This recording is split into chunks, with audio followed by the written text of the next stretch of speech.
Making stores smart. Bluetooth beacon technology has been getting a lot of buzz lately, but the area that is at the center of the heat map is their usage in retail stores.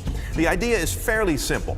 A small device that runs on batteries would be installed on a wall, a countertop, or a ceiling of a retail store, and it could be many of them installed there. They would in turn send out very short data strings to all the Bluetooth receivers around them, typically your smartphone. And all of this happens on a new technology called Bluetooth Low Energy or Bluetooth Smart. It's different than the Bluetooth you use right now, primarily because it uses very little energy and it doesn't require all that tedious pairing and connection.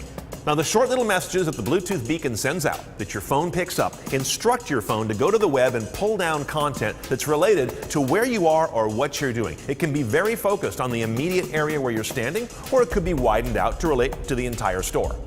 There's store proximity. Beacons could reach out to your phone on the sidewalk, let's say, to urge you to come into a store based on its products, special offers, or your past patronage.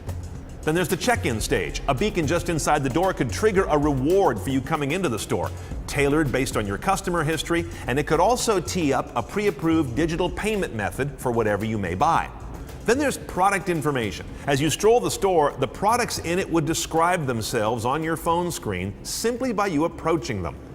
That information can be powerfully personalized because remember, the content's being served up by robust existing web servers, not that limited little beacon.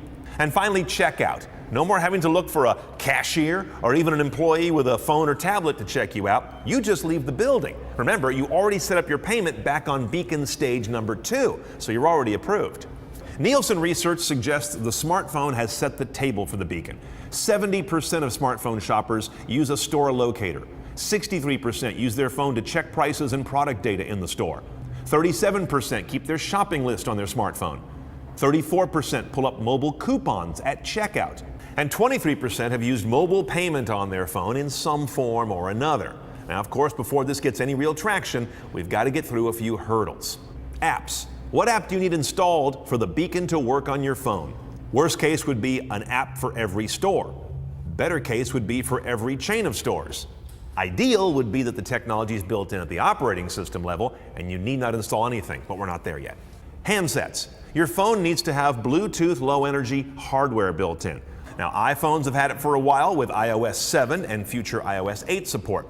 Android, Windows Phone, and BlackBerry have been supporting it at the operating system for a while, but it's going to be a while before it's ubiquitous on Android handsets. Not until 2018 will we get to maybe 90%.